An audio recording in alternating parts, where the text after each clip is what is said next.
먼저 우리 자리에 일어서서 하나님 말씀 한번 외쳐볼까요? 자리에 일어서시고 성경을 드시고 또는 주보를 이렇게 드시면 좋겠습니다. 자, 읽어보겠습니다. 시작. 이것은 내 성경입니다. 성경은 내가 누구인지, 내가 무엇을 가졌는지, 무엇을 할 수 있는지 알려줍니다. 오늘 하나님 말씀을 배웁니다. 이 시간에 담대히 선포합니다. 내 마음은 열려 있습니다. 나는 변화될 것입니다. 예수님 이름으로 기도합니다. 아멘. 네, 자리에 앉아주십시오. 지난주에 우리가 말씀을 나눌 때 제가 사도행전은 한 편의 연속곡 그 드라마 시리즈물 같다고 말씀을 드렸습니다. 그래서 우리가 본 것처럼 지난주에 우리 1장을 마칠 때 뭐라고 얘기했냐면 기다려라. 누굴 기다려라? 성령을 기다려라 라는 말씀을 나눴는데요. 오늘 드디어 2장에 성령께서 오시는 이야기가 나오고 있습니다. 오늘 이야기는 성령이 오셔서 어떻게 제자들을 변화시키고 하나님 일꾼으로 만들어 가시는지에 대한 이야기를 담고 있습니다. 그럼 3장에서는 무슨 이야기가 나올까요? 네, 다음 주 이야기를 여러분에게 미리 알려드리기 위해서 예고편 3장에서는 성령을 받은 제자들에게 능력이 나타납니다. 그래서 안진뱅이를 말로 일으키는 역사가 일어납니다. 다음 주는 말로 안진뱅이를 일으키는 그런 이야기를 또 들으실 수 있을 거라고 생각합니다. 지난주에 우리가 1장부터 11장까지 제목을 한번 외워보도록 하자고 말씀을 드렸습니다. 그리고 1장부터 11장까지 제목을 외워봤는데 한번 그림을 앞에 있는 걸 보시고 여러분 기억을 리마인드를 해보시고 그리고 제가 좀 이따가 물어보겠습니다. 자, 한번 보겠습니다. 1장 승천, 2장 오순절, 3장 안진뱅이, 4장 감옥, 5장 거짓말, 6장 일곱 일꾼, 7장 스데반, 8장 빌립, 9장 사울, 10장 고넬료, 11장 안디오. 자, 기억나시죠? 넘겨오겠습니다. 자, 누가 자원해서 내가 한번 해보겠습니다 하시는 분 있으세요? 자원하시는 분이 없으시면 잘할 것 같은 사람 1번 타자. 예, 김진영 전사님 1번부터 한번 해볼까요? 1번 2번 3장 4장 응? 4장이 뭐죠 여러분?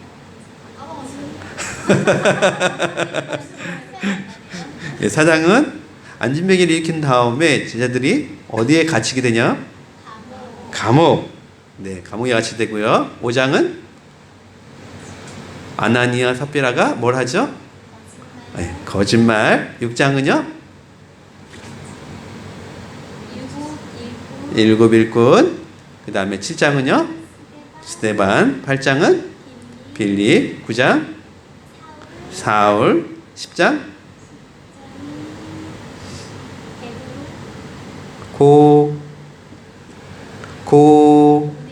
고넬료. 11장이 다들 웃고만 있으면 어떻게 해요? 11장이 안디오. 예. 자, 그 다음 우리 중에서 머리가 제일 좋다고 소문난 임찬이. 자, 1장 얘기해봐. 하는 데까지 1장 2장 오순절 3장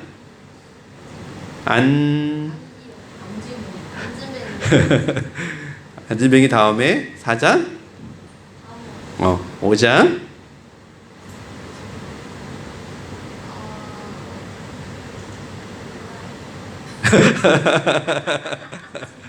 5장이 뭐예요? 거짓말. 6장 네, 그 다음에 7장 스데반. 8장 빌립. 9장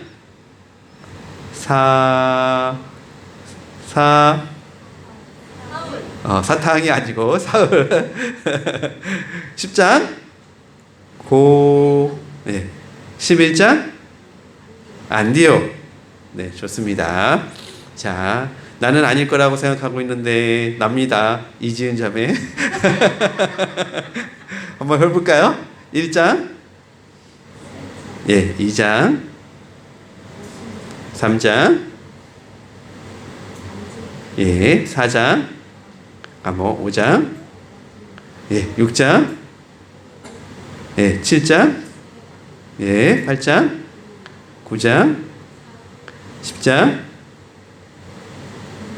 고넬료 11장.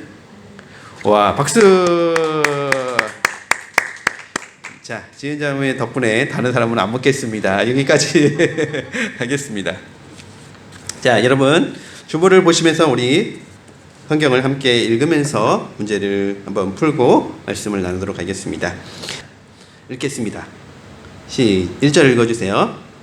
오순절이 되어서 그들은 모두 한 곳에 모여 있었다. 그때 갑자기 하늘에서 세찬 바람이 부는다는 소리가 나더니 그들이 앉아있는 온 집안을 가득 채웠다. 그리고 불길이 솟아오를 때 혓바닥처럼 갈라지는 것 같은 흙들이 그들에게 나타나더니 각 사람 위에 내려앉았다. 그들은 모두 성령으로 충만하게 되어서 성령이 시키시는 대로 각각 방언으로 말하기 시작하였다. 예루살렘에는 경건한 유대 사람이 세계 각국에서 와서 살고 있었다. 그런데 이런 말소리가 나니 많은 사람이 모여와서 각각 자기네 집안 말로 제자들이 말하는 것을 듣고서 어리둥절하였다. 그들은 놀라 신기하게 여기면서 말하였다. 보시오, 말하고 있는 이 사람들은 모두 갈릴리 사람이 아니요? 그런데 우리 모두가 저마다 태어난 지방의 말로 듣고 있으니 어찌된 일이요? 우리는 바데 사람과 메데 사람과 엘람 사람과 메소포타미아와 유대와 갑바도기아와 본도와 아시아와 부르기아와 반데이아와 이집트와 그레네 근처 리비아의 여러 지역에 사는 사람이고 또 나그네로 머물고 있는 로마 사람과 유대 사람과 유대교에 개종한 사람과 크레타 사람과 아라비아 사람인데 우리는 저들이 하나님의 큰 일들을 방언으로 말하는 것을 듣고 있어. 사람들은 모두 놀라 어쩔 줄 몰라서 이게 도대체 어찌된 일이요? 하면서 서로 말하였다. 그런데 더러는 조롱하면서 그들이 세술에 취하였다 하고 말하는 사람도 있었다. 네, 1번 문제 볼까요? 오순절 날에는 언제인가요? 여러분 오순절 날에는 언제를 오순절 날이라고 하죠? 이건 본문에 안 쓰여 있기 때문에 제가 좀 설명을 드릴게요. 오순절 날은 유대인들의 가장 큰 명절인 유월절 이틀부터 시작해가지고 50일 되는 날 또는 49일 되는 날을 오순절이라고 해요. 이때에 유대인들은 밀을 수확하게 돼요. 첫 수확, 밀을 수확하게 되고 이 밀로 빵을 만들어서 하나님께 감사의 제사를 드리는 절기라고 할 수 있습니다.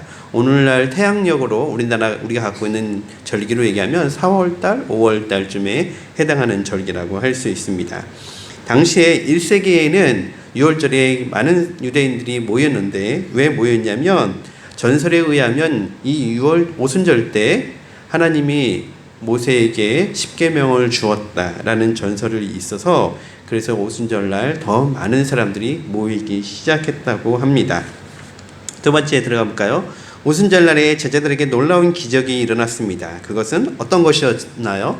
1절에서 4절 한번 여러분이 보시면서 오순절날 일어났던 기적이 무엇이었는지 한번 정리해서 말씀해 보시겠어요? 누가?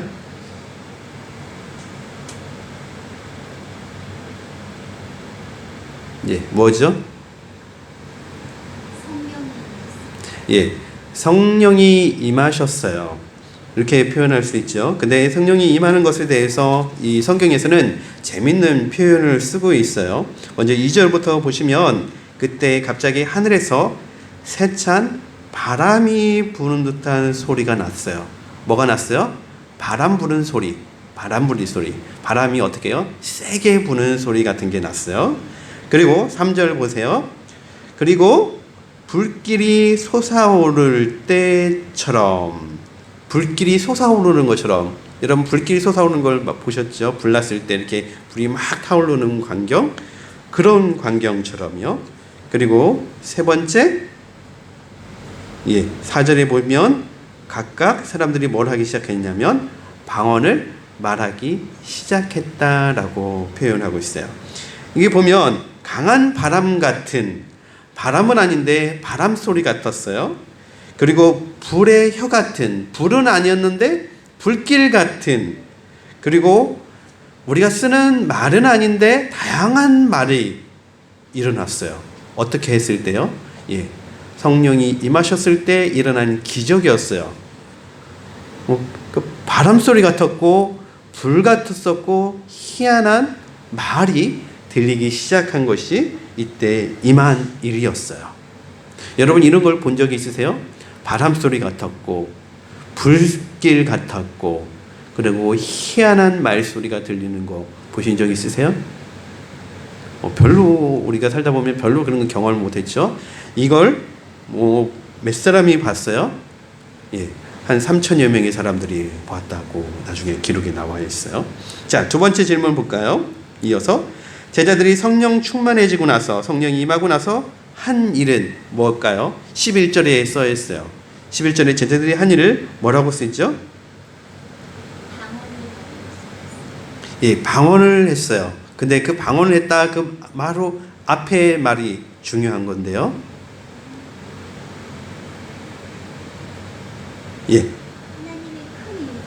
예, 하나님이 큰 일을 방언으로 말했어요. 하나님이 하신 큰 일들을 뭘로 얘기했다고요? 방언으로 얘기했어요.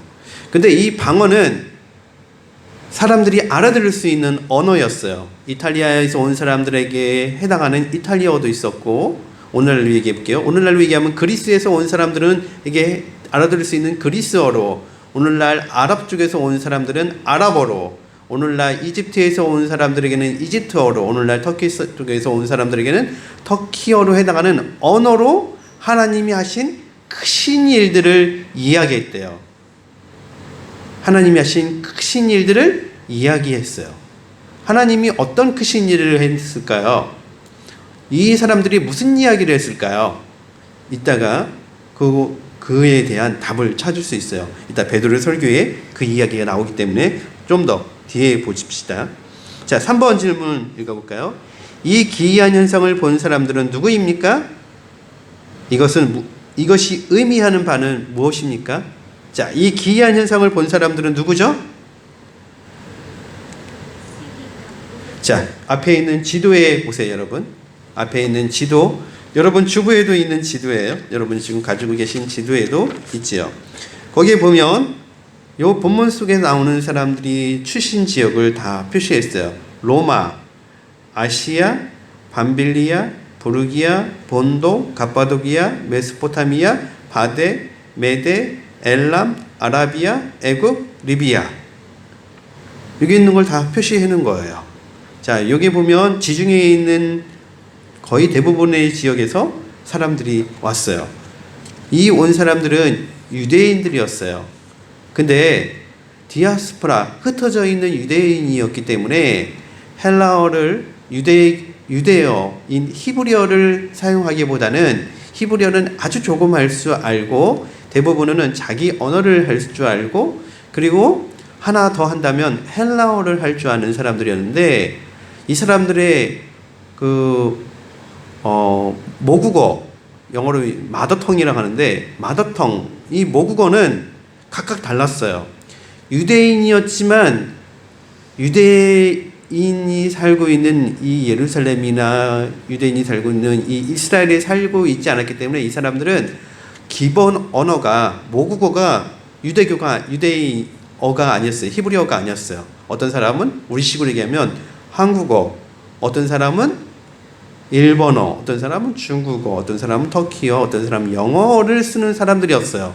근데 그런 사람들에게 하나님의 크신 일들을 그 사람들의 모국어로 이야기를 하고 있었어요. 누가? 예루살렘에 모여있는 예수님의 300명 정도에 해당하는 제자들이. 그 제자들은 원래 무슨 말을 하는 사람들이었냐면 히브리어만 할 줄 아는 사람들이었어요. 물론 그 중에는 몇 사람은 헬라어를 쓸 수 있는 사람이 있었을지 모르지만 대다수는 히브리어. 근데 성경학자들은 조금 더 구체적으로 들어가면 히브리어도 다 잊어버려서 히브리어를 모르고 아람어를 썼다라고 얘기를 하는 사람들이 많이 있어요. 그래서 아람어를 모국어로 쓰는 사람들이었어요. 근데 각자 이상한 나라의 말을 쓰기 시작한 거예요. 한국어밖에 못하는 사람이었는데 갑자기 중국어, 일본어도 하는 사람들이 되기 시작한 거예요. 자, 여기서 의미하는 바는 그럼 무엇일까요? 예, 의미하는 바는 이거라고 얘기할 수 있어요. 성령님께서 임하시자 성령님께서 이 제자들을 통해서 무엇을 하셨느냐? 예. 언어를 주셔서 이 말을 듣는 나머지 한 3,000여 명 사람들에게 하나님이 일을 하시기 위해서 미리 준비하셨다라는 것을 볼 수 있어요. 뭘 하셨다고요? 준비하셨다. 그 사람들에게 하나님에 대해서 이야기하기 위해서 준비시키는 과정이었다라는 것을 엿볼 수가 있어요. 그럼 뭘 준비시켰을까? 이제 베드로의 설교를 통해서 무엇을 준비시키기 위한 것이었는지 한번 살펴보도록 하겠습니다. 14절부터 읽어주시면 되겠습니다. 우리 전도사님이 잘 읽기 때문에 걱정이 없어요. 저도 다 읽다 보면 떠듬떠듬 거릴 텐데 전도사님이 잘 읽기 때문에. 자, 14절부터 좀 읽어주세요. 베드로가 11사도와 함께 일어나서 목소리를 높여서 그들에게 엄숙하게 말하였다. 유대 사람들과 모든 예루살렘 주민 여러분, 이것을 아시기 바랍니다. 내 말에 귀를 기울이십시오. 지금은 아침 9시입니다. 그러니 이 사람들은 여러분이 생각하듯이 술에 취한 것이 아닙니다.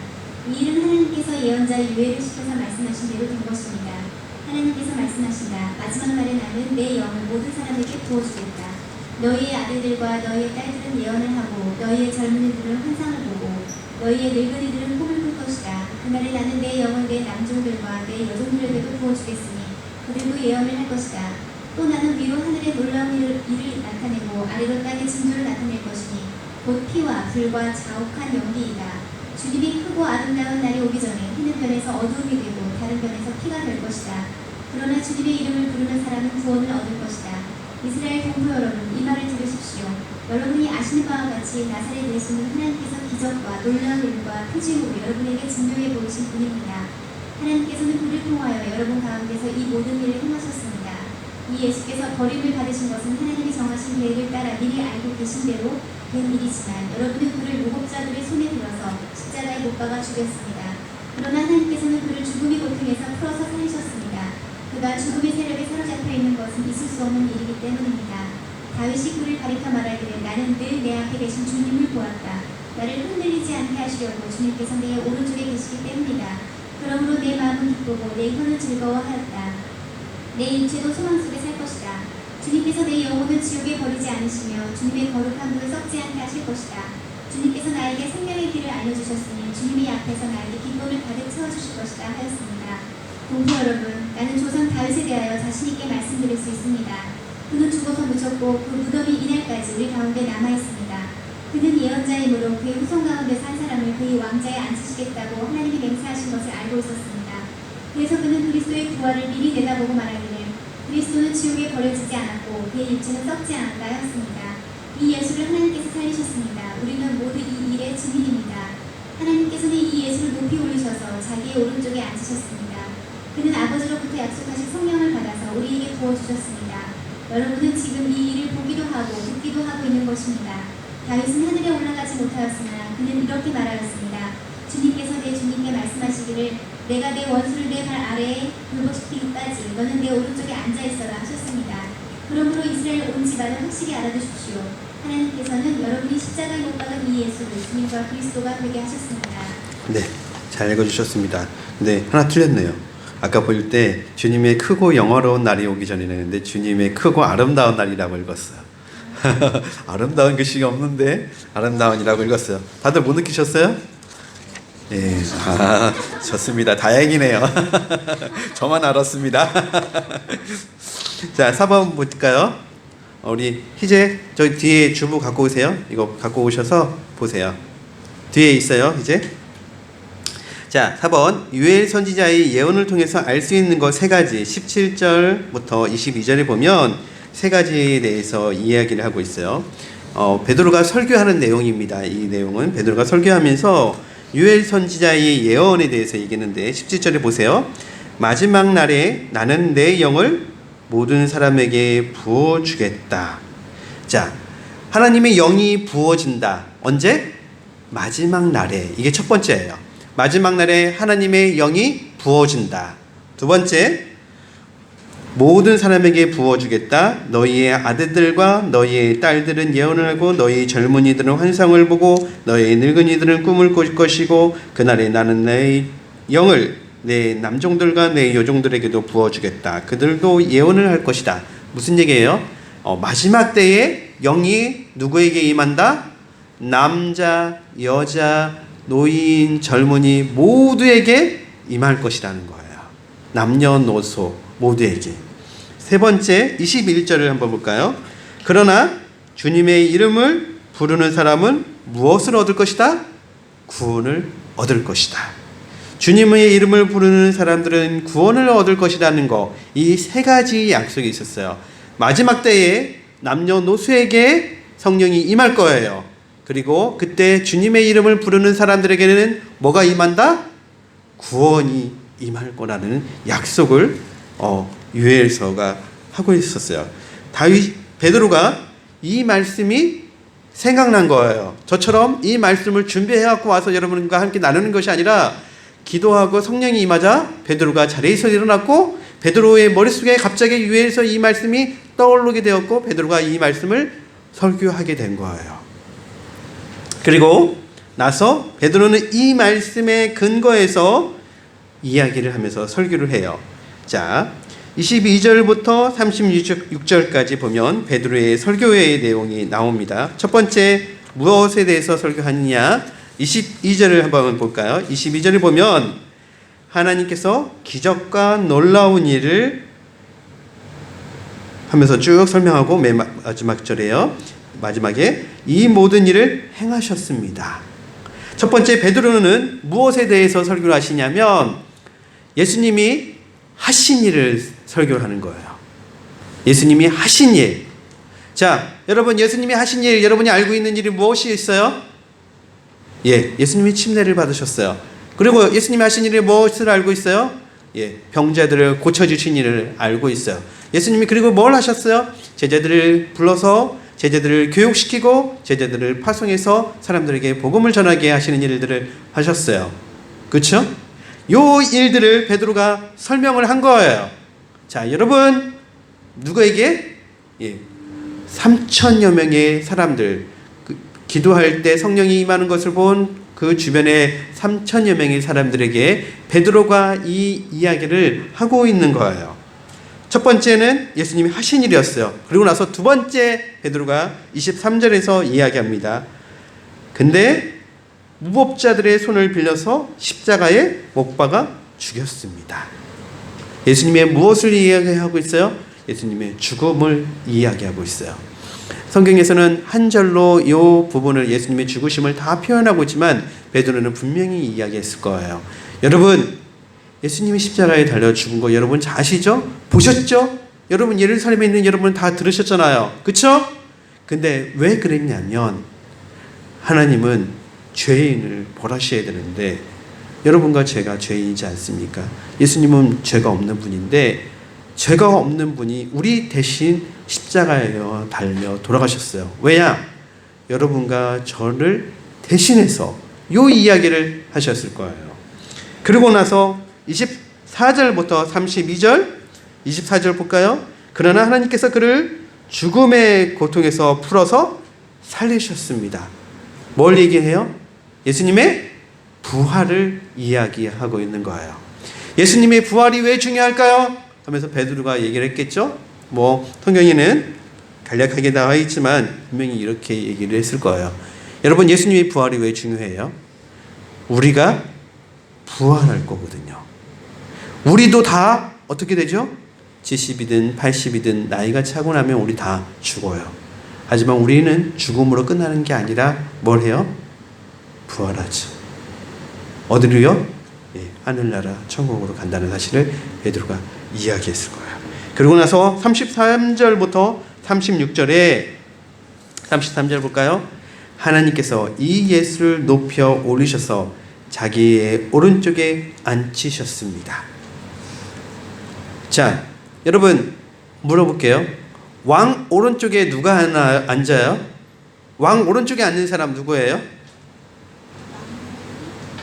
왕비는 왕의 오른쪽에 못 앉습니다. 왕비는 왕의 왼쪽에 앉아요. 왕의 오른쪽에 앉는 사람 누가 있어요? 왕의 아들? 왕의 아들을 감히 앉을 수가 없어요. 왕의 아들, 여러분 사극 드라마 보시잖아요. 우리나라 조선시대만 봐도 사실 조선시대에 왕이 있는데 왕 옆에 누가 앉아 있어요? 없지요. 왕이 대리청정할 때가 있어요. 그때 누가 앉아 있냐면 그 밑에 왕세자, 세자가 앉아 있는 건 있어요. 세자는 밑에 앉아 있어요. 왕의 오른쪽에 앉는 사람은 왕인 거예요. 왕의 오른쪽에는 아무도 앉을 수가 없어요. 왕의 오른쪽에 누군가 앉았다? 그러면 왕보다 더 높은 사람인 거예요. 자, 하나님이 예수님을 자기 오른쪽에 앉으셨다. 무슨 얘기인 거예요? 예수님을 하나님하고 똑같은 위치에 올리셨다라는 말이에요. 다시 말하면 예수님이 하나님이시다는 것을 말해주고 있는 구절인 거예요. 이 구절을 그냥 글자 그대로만 보면 잘 이해하지 못하지만 이 글자를 정확한 의미는 뭐냐면 예수님이 뭐라는 거예요? 하나님이라는 것을 이야기하시는 거예요. 베드로는 네 번째로 예수님의 받으실 영광스러운 자리에 대해서 설명한 거예요. 지금 얘기하고 있는 예수님이 하신 일, 예수님의 죽으심, 예수님의 부활, 예수님의 영광, 베드로가 한 이 설교가 우리가 전도하고 있는 전도의 핵심 키워드예요. 우리가 전도할 때 어떻게 해요? 여러분, 아무개님, 아주머니, 아니면 아저씨, 예수님 믿어보세요. 예수님은 이런 일을 하신 분이세요. 근데 예수님이 마지막으로 우리를 위해서 죽으셨어요. 그리고 부활하셨어요. 그리고 부활하셔서 하나님 우편에 계세요. 그래서 저와 지금 이 말씀을 듣는 아저씨가 예수님을 믿으면 천국에 가실 수 있는 거예요. 라고 우리가 이렇게 전도하는 거예요. 전도할 때 이 네 가지가 빠지면 안 돼요. 이 전도의 키워드가 반드시 이 네 가지가 들어있어야 돼요. 물론 우리가 전도할 때 이렇게 설명할 수도 있지만 또는 우리가 가장 쉽게 전도하는 방법은 이거죠. 내가 이렇게 예수님 믿어서 이렇게 되었습니다. 근데 그때도 이 네 가지를 첨가해 주는 것이 확실한 전도라고 할 수 있어요. 베드로가 이 부분을 오늘 보여준 거라고 할 수 있어요. 자, 이 베드로의 설교를 듣고 나서 사람들은 그럼 어떻게 반응을 했을까요? 자, 선생님, 그 다음에 읽어주세요. 37절부터 42절입니다. 사람들이 이 말을 듣고 마음이 찔려서 형제들이여 우리가 어떻게 하면 좋겠습니까? 하고 베드로와 다른 사도들에게 말하였다. 베드로가 대답하였다. 회개하십시오. 그리고 여러분 각 사람은 예수 그리스도의 이름으로 침례를 받고 죄의 용서를 받으십시오. 그리하면 성령을 선물로 받을 것입니다. 이 약속은 여러분과 여러분의 자녀와 또 멀리 떨어져 있는 모든 사람, 곧 우리 주 하나님께서 부르시는 모든 사람에게 주신 것입니다. 베드로는 이 밖에도 많은 말을 증언하고 삐뚤어진 세대에서 구원을 받으라고 그들에게 권하였다. 그의 말을 받아들인 사람들은 침례를 받았다. 이렇게 해서 그날의 신도의 수가 약 3,000명이나 되었다. 그들은 사도들의 가르침에 몰두하며 서로 사귀는 일과 빵을 떼는 일과 기도에 힘썼다. 예, 6번 볼까요? 베드로의 설교를 듣고 사람들이 무엇을 해야 하는지 묻습니다. 그러자 베드로가 세 가지를 말하고 있습니다. 무엇인가요? 38절부터 볼까요? 베드로가 대답했습니다. 회개하십시오. 첫 번째 뭘 얘기했어요? 회개하라. 자, 뭘 회개해야 될까요? 회개란 뭘까요? 예, 회개란 마음을 완전히 변화시키는 거예요. 회개란 잘못된 길에서 돌아서는 거예요. 우리 찬이가 있는데 찬이가 서울을 가고 있어요. 근데 기차를 잘못 타서 부산행을 탔네. 그러면 어떻게 해야 되죠? 얼른 그걸 알아차린 다음에 그 다음 역에서 얼른 내려서 서울 가는 차로 바꿔 타고 가야 돼요. 그것이 바로 뭐예요? 회개예요. 회개. 자, 유대인들에게 있어서 이 말씀을 들은 유대인들은 어떤 회개를 해야 돼요? 예수님을 십자가에 달려 죽인 거. 그리고 예수님을 믿지 않은 것을 회개를 해야죠. 그게 회개를 해야 되는 거죠. 우리도 마찬가지로 우리가 전도하고 사람들에게 뭘 회개를 해라고 얘기를 해야 돼요? 예, 잘못된 일을 반성하는 것을 회개를 해야 된다고 얘기해요. 회개하지 않는 그리스도인은 참 그리스도인이 아니에요. 제가 몇 가지 예화를 하나 들어볼까요? 회개에 대해서. 이 앞에 있는 전도사님 얘기를 전에도 한번 했던 것 같은데 예수님을 믿었대요. 대학교 때. 그러고 나서 회개를 하는데 뭘 회개해야 할까 생각하다가 초등학교 6학년 때 학교에 쓰레기통을 잘못해가지고 깨트린 적이 있었대요. 그래서 그것이 생각나가지고 그 알바를 해서 버는 돈을 가지고 쓰레기통을 살 값을 가지고 와서 학교를 찾아갔대요. 초등학교로. 몇 년 후에 15년쯤 후에겠죠. 대학생이었으니까 15년, 17년, 18년 좀 돼서 학교를 가가지고선 얘기했대요. 제가 초등학교 6학년 때 쓰레기통을 깨서 이것을 회개하기 위해서 그 쓰레기통 값하고 몇 년이 지났으니까 그 지난 것을 플러스해서 돈을 이만큼 갖고 왔습니다 하고 갖다 드렸대요. 그랬더니 선생님들이 환상해서 헐 했대요. 그 선생님들 중에서 저희 전도사님을 아는 사람은 아무도 없잖아요. 깼는지 안 깼는지 기억나는 사람도 아무도 없고, 그것을 잘못했다고 갖고 오는 사람이 있어요? 없죠. 그래서 그래도 받았죠? 받았대요. 근데 이게 회개인 거예요. 이게 회개. 지난번에 우리 교회에 왔던, 잠깐 들렸던 우리 모로코 출신이었던 선교사님, 후아 선교사님이 했던 말 중에서 그런 말을 했어요. 후아 선교사님이 예수님을 믿고 나서 자기를 어렸을 때 너무너무 괴롭히고 욕했던 새어머니한테 같이 찾아가가지고 갔대요. 전에 후아씨 예수님 믿기 전에 그 칼로 그 새어머니를 찔러서 죽이고 싶을 때가 있었대요. 그래서 그 칼을 가지고선 협박한 적이 있었대요.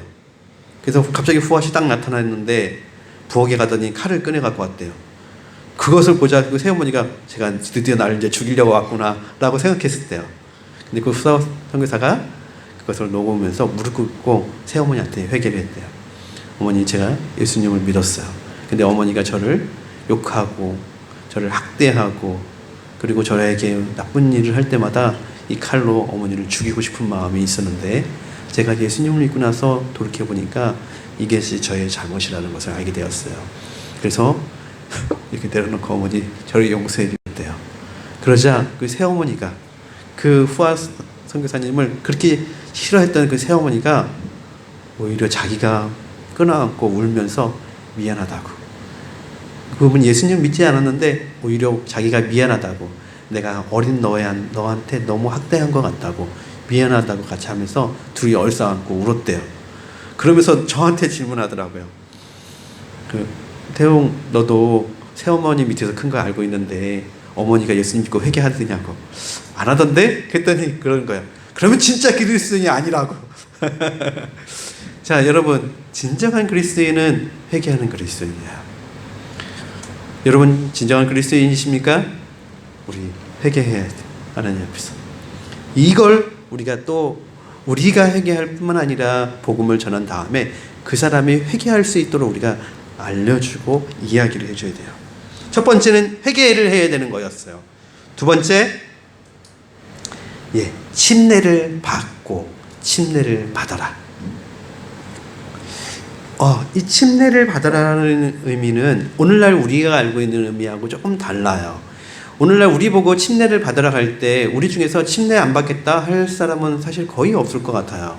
왜냐하면 예수님 믿는 것은 침례 받는 거예요 라고 가르치면 침례 받겠어요 라고 받아들여요. 하지만 유대인들에게는 이 의미가 좀 다른 의미예요. 어떤 의미냐면, 당시 1세기에 누가 침례를 받았냐면 유대인이 아닌 사람들이 유대인이 되고자 자기 죄를 자복하고 그리고 자기 죄를 씻기 위해서 무릎 꿇고 회개하는 과정에서 돌아오는 거예요. 그래서 유대인이 침례받는 건 뭘 의미하냐면 굴욕을 의미해요. 수치를 의미해요. 내가 침례를 받는다? 내가 죄를 지었다는 것을 인정하고 내 죄를 씻기 위해서 내가 이방인처럼, 유대인들은 이방인을 뭐라고 생각했어요? 개로 생각했던 유대인 이방인들처럼 내가 그런 사람이라는 것을 인정하고 받는 것이 침례였어요. 그래서 침례를 받아라 할 때 침례 받는 게 쉬운 게 아니었어요. 그래서 침례 요한이 회개하라 천국이 가까웠느니라 하고 침례를 받으러 갈 때 침례 받으러 온 사람들이 있었죠. 되게 훌륭한 사람들이었던 거예요. 그래도 양심적이었던 사람들이었던 거야. 그래서 우리가 알고 있는 것처럼 바리새인들이나 사두개인이나 종교 지도자들은 요한에게 와서 침례를 받아요? 안 받아요. 근데 이 사람들에게 그걸 요구하는 거예요. 세 번째, 죄의 용서를 받고 성령을 선물로 받을 것이다. 자, 무슨 얘기냐면 한국말로는 어떻게 돼 있어요? 침례를 받고 죄의 용서를 받으십시오 라고 이렇게 같이 연결되어 있는데, 이게 원래 헬라어 성경에는 그렇게 되어 있지 않고요. 침례를 받아라 라고 끊어져 있고, 그 다음에 그러면 죄를 용서받고 성령을 선물로 받을 거다 라고 이어져 있는 거예요. 그러니까 죄를 용서받고 성령을 선물 받는 건 함께 오는 거예요. 자, 여러분 성령을 받으셨습니까? 예, 여러분이 회개하고 예수님을 믿는 침례를 받았다면 하나님께서 여러분을 죄를 용서해 주셨을 것이고, 여러분이 성령을 받으셨어요.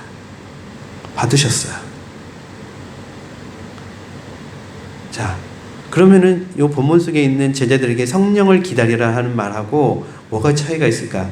이 이야기는 조금 나중에 한번 얘기를 할게요. 자, 7번 볼까요? 예수님을 믿은 초기 성도들은 무슨 일을 해야 하였나요? 22절 뭘 했죠? 그들은 사도들의 가르침에 몰두하며, 가르침에 몰두했다. 뭐예요 여러분? 성경 공부를 했다는 얘기예요. 쉽게 얘기해서 뭘 했다고요 여러분? 성경 공부했다는 얘기예요. 그 다음에 두 번째, 서로 사귀는 일을 했어요. 뭘 했어요? 사귀는 일. 왜 사귀는 일을 해야 됐죠? 예, 그날 예수님 믿은 사람이 몇 명이었어요? 3,000명이었어요. 모르죠 우리가 서로. 그러니까 서로 사귀는 일, 교제하는 일을 했어요. 그리고요, 빵을 떼는 일을 했어요. 이게 뭐예요? 함께 식사하는 거, 공동 식사를 한 거예요. 그리고 뭘 했습니까? 기도에 힘을 썼다. 같이 모여서 성경 공부를 하고 서로 사귀고 그리고 공동 식사를 하고 기도에 힘쓰는 사람들이 되었어요. 자, 43절부터 47절 이제 마지막을 향해서 달려가겠습니다. 보겠습니다. 모든 사람에게 두려운 마음이 생겼다. 사도들을 통하여 놀라운 일과 표징이 많이 일어났던 것이다. 믿는 사람은 모두 함께 지내며 모든 것을 공동으로 소유하였다. 그들은 재산과 소유물을 팔아서 모든 사람에게 필요한 대로 나누어 주었다. 그리고 날마다 한 마음으로 성전에 열심히 모이고 집집이 돌아가면서 빵을 떼며 순전한 마음으로 기쁘게 음식을 먹고 하나님을 찬양하였다. 그래서 그들은 모든 사람에게서 호박을 샀다. 주님께서는 구원받는 사람을 날마다 더하여 주셨다. 예, 변화된 성도의 삶의 특징을 이제 43절부터 47절에서 정리해서 이야기하고 있어요. 먼저 어떤 변화가 일어나냐면 44절을 보세요. 믿는 사람들이 모두 함께 지내며 모든 것을 공동으로 소유하였다. 뭘 했다는 거예요? 예, 주머니에 변화가 일어났다는 거예요. 자, 지금 여러분 주머니에 돈이 얼마나 있습니까? 오늘날에는 이게 너무 어려워요. 다들 카드만 갖고 다녀가지고 돈에 주머니에 현금을 갖고 다니는 사람이 별로 없죠. 현금이 주머니에 있는 사람이 있어요? 저도 10원도 없어요. 그래서 지난번에 저희가 성경 공부 매일 날이요. 하여튼 성경 공부를 하고 있었는데 어떤 이제 도와달라고 하시는 분이 우리 교회에 왔어요. 그러면서 도와달라고 하시는 거예요. 그래서 너무 죄송하다고, 현금이 없다고. 진짜 현금이 없더라고요. 아무도 현금을 갖고 있는 사람이 없더라고요. 여러분 현금 갖고 다니는 분 계세요? 사모님 갖고 다니세요? 오케이. 사모님만 털면 되겠네. 사모님 주머니를 털어서 오늘 맛있는 걸 먹어봅시다. 자, 주머니를 털기 시작했는데 이 주머니를 털은 것이 이 주머니 속에 있는 것뿐만 아니라 자기들이 갖고 있는 소유를 나누기 시작했다라고 얘기를 하고 있어요. 그래서 우리가 이제 그 소유를 어떻게 나눴는지 이야기를 이제 그 다음에서 읽을 거예요. 5장이 제목이 뭐죠?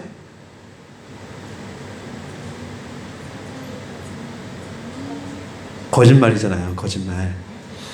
4장 말쯤에 소유를 다 파는 사람의 이야기가 나와요. 그러자 또 한 사람이 나도 팔겠어 하고서 거짓말한 이야기가 5장에 나와요. 예, 그런 이야기가 성경에 나오는 거예요. 이 소유를 나눈 이야기가. 그 다음에 첫 번째는 주머니의 변화가 일어났어요. 두 번째는 46절에 보시면요, 날마다 한 마음으로 성전에 열심히 모이고 집집이 돌아가며 빵을 떼며 순전한 마음으로 기쁘게 음식을 먹고 하나님을 찬양하였습니다. 자, 이게 뭘까요? 날마다 모여서 성전에 갔어요. 그리고 같이 밥을 먹었어요. 그리고 하나님을 찬양했어요. 이게 뭐예요? 예배. 우리 교회가 뭘 하고 있죠? 순서를 좀 우리 바꿔서 하고 있죠? 찬양부터 해요. 그죠? 그리고 나서 말씀을 배우고요. 그 다음에 뭐 해요? 같이 밥을 먹죠. 근데 이걸 어떻게 읽냐면 날마다 했다라고 표현하고 있어요. 그리고 재밌는 표현, 날마다 또 열심히 또 집집이 또 기쁘게 라는 말을 하고 있어요. 이렇게 모임을 했는데 어떻게 모였어요? 날마다 모였어요. 열심히 모였어요. 집집이 돌아가면서 모였어요. 기쁘게 모였어요. 예배를 이렇게 드린 거야. 날마다 모여요, 우리가. 오늘은 저희 집에서 모이고, 일요일 날은 여기서 모이고, 월요일 날은 우리 집에서 모이고, 화요일 날은 민주 사모님 댁에서 모이고, 수요일 날은 아름답게서 모이고, 목요일 날은 지은 자매에서 모이고, 금요일 날에는 우리 희재 형제네 집에서 모이고, 계속 날마다 이렇게 모입니다. 갈 때마다 뭘 했냐면 밥을 또 차려주네. 맛있게 또 밥도 먹고, 또 노래도 부르고, 또 성경 공부도 하고, 이걸 날마다 했대요. 이게 두 번째죠. 예배의 변화가 일어났어요. 세 번째, 무슨 변화가 일어났냐면 47절에요. 그들은 모두 사람에게서 호감을 샀다. 주님께서 구원받는 사람들을 날마다 더해 주셨다. 세 번째, 뭐가 변화됐어요? 호감을 샀고 주변 사람들에게 영향력을 끼쳤어요. 그래서 주변 사람들이 날마다 교회에 한 명씩, 두 명씩 더해지게 되었어요. 뭐가 변화된 거예요? 영향력이 바뀐 거예요. 영향력이. 날마다 이 사람들이 하면서 하는 그 사람들이 갖고 있는 영향력이 바뀌었어요. 다시 한번 얘기하면 뭐가 바뀌었어요? 경제관이 바뀌었어요. 주머니, 경제관이 바뀌었어요. 두 번째, 예배의 변화가 일어났어요. 세 번째, 영향력의 변화가 일어난 거예요. 어떻게 했을 때? 성령이 임하고 나서 확 바뀌었어요. 성령이 임하고 나서 뭐가 바뀌었어요? 주머니가 바뀌었어요. 돈에 대한 생각이 바뀌었어요. 두 번째, 예배가 바뀌었어요. 일주일에 한 번 모이던 사람들이 날마다 모여서 밥을 같이 먹고 교제를 하고 성경을 배우고 그걸 날마다 했어요. 근데 할 때마다 찡찡대고 하기 싫어하면서 나는 빼주세요라고 하면서 이게 아니라 자원해서 즐겁게 기쁘게 그러자 날마다 사람들이 더해지고 사람들이 좋아하게 되었대요. 1장에서 성령을 기다려라 라고 했어요. 2장에서 성령이 임했어요. 언제 임했습니까? 정리해볼까요? 언제? 육하원칙에 따라서 한번 해볼까요? 언제? 오순절 날에 어디에서? 한 곳에 모였을 때, 추측컨대 마가의 다락방이라고 일명 불러요. 누가요? 300명의 제자들이. 무엇이 일어났어요? 성령이 임했어요. 어떻게 임했습니까?